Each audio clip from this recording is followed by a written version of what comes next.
All right, man. Let's talk about Stephen A. Smith saying Michael Jordan ruined basketball. All right, I play it, then I read it. All right. So check out the NBA Talk playlist. Thumbs up the video, share the video, subscribe to the channel. Next subscribe button is the bell icon button. Hit all notifications. Increase your chance of notifications. We go live, drop a video, and in honor of the NBA Finals kicking off today, we'll kick it off with some basketball. So let's get it. You're not wrong, doggy. I just think you're pointing the finger in the wrong direction. This is why Stephen A. Smith is here to rest today. That's why I'm here for you. Here's the deal. It's not Steph Curry's fault because Steph Curry can shoot. Steph Curry, he changed, he changed it. People say he changed the game. No. He elevated it to a point where it was acceptable because you're looking for somebody to produce somewhere close in the vicinity of what he does and what Klay Thompson does to a slightly lesser degree, okay? But the reality is, you know who the biggest culprit for all of this is? It's Mike D'Antoni. He knows that. He played for Mike D'Antoni. Mike D'Antoni wanted you to shoot threes or layups. He didn't want no mid-range game.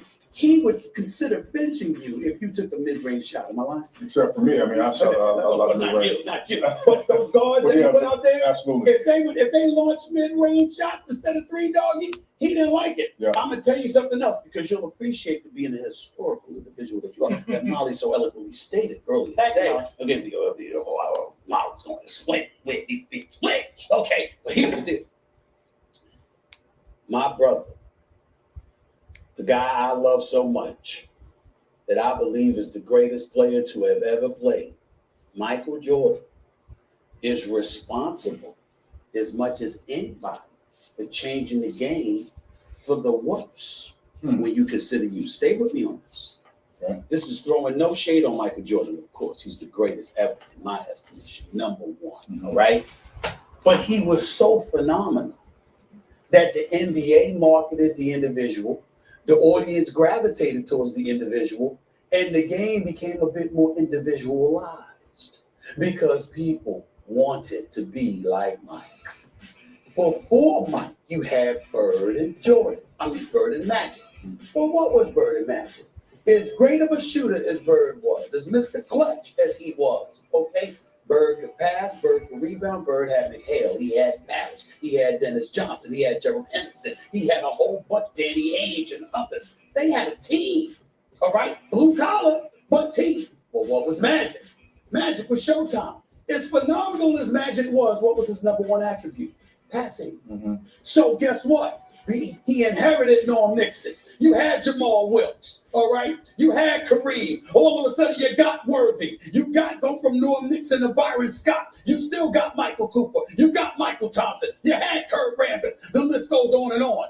And you marveled. And think about this. You had guys once upon a time that would grab rebounds and want to dribble. Magic came along, and the first thing you did was grab that rebound. Where's Magic? Here you go.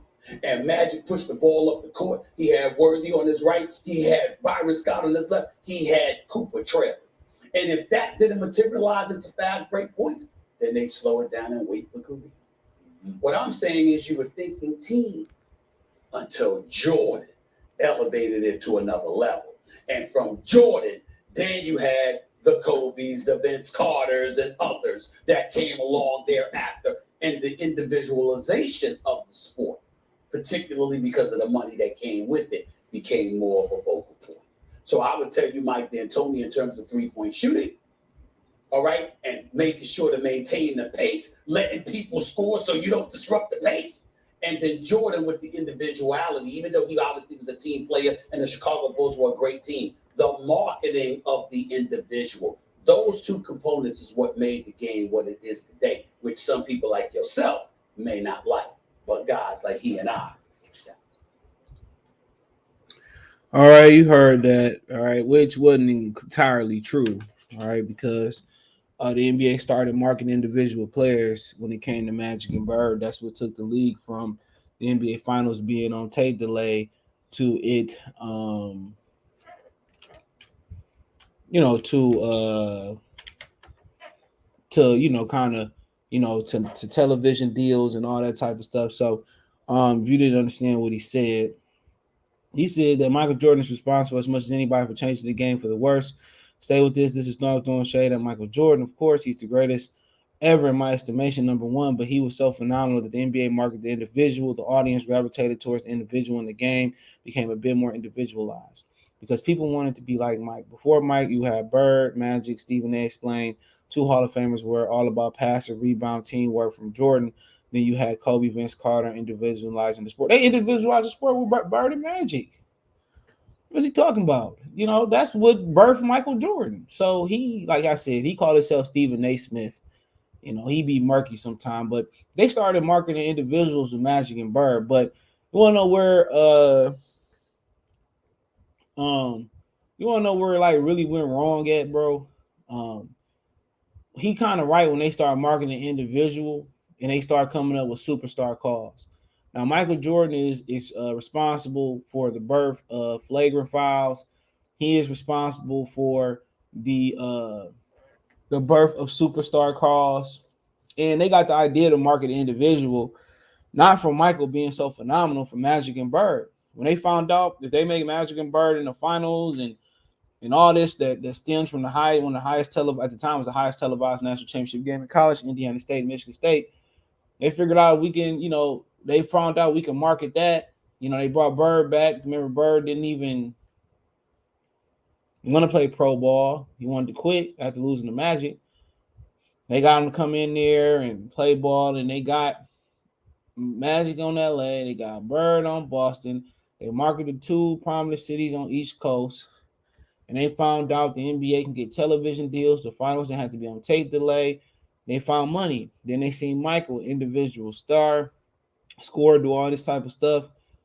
And they started marketing Michael. But they helped Michael get rings. All right. They helped Michael become the greatest. Just like Wilt Chamberlain, him was arguing. Go look up that story. Him and Wilt was arguing, where they was arguing about Wilt told him they made the game harder for me and they made the game easier for him. And that's an actual fact. That's a fact. They made the game easier for Michael. They made the game easier for Michael. They made it less physical. That's why he got past Detroit, because they started doing flagrant fouls. He said they trying to kill me. He was crying. And from flagrant fouls, then, right around that time it birthed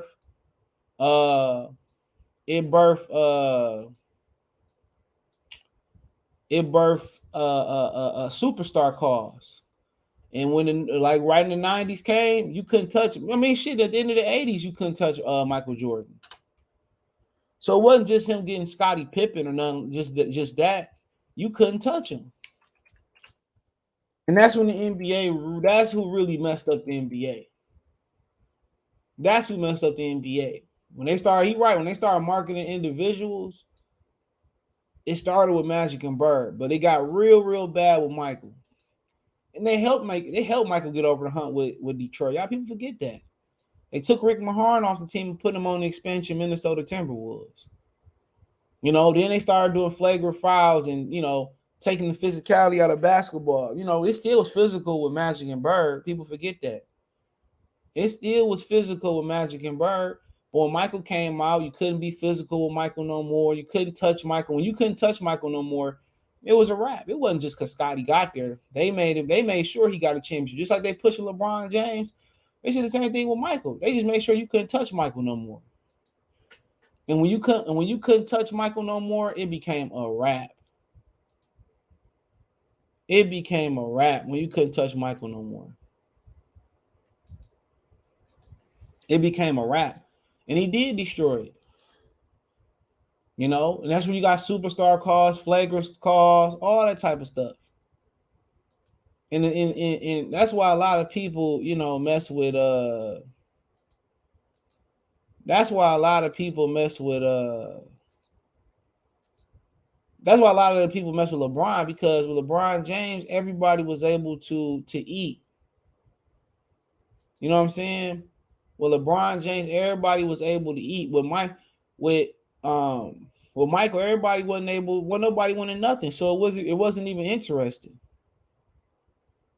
You know what I'm saying? It wasn't even interesting no more.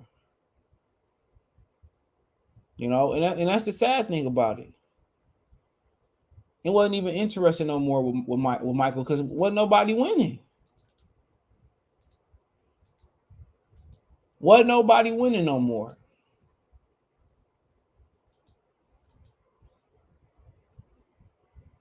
You know, but he right, Michael. You know that was a point when they just destroyed basketball.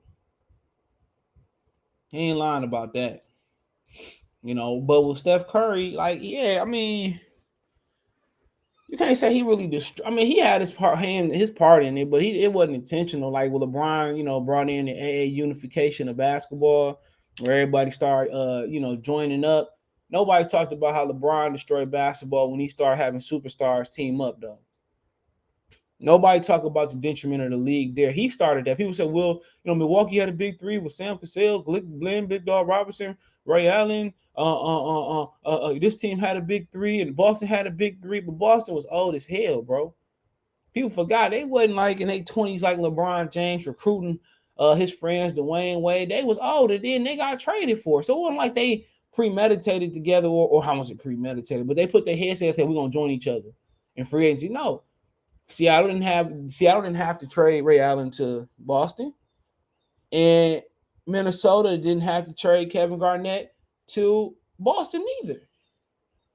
It wasn't like, oh, we about to play together. We about to play together and join each other next summer. Come on, the face of the league joined the ops. I don't care how much friends they had. Both Chris Bosh and Dwayne Wade was in out east. So I ain't really trying to hear that.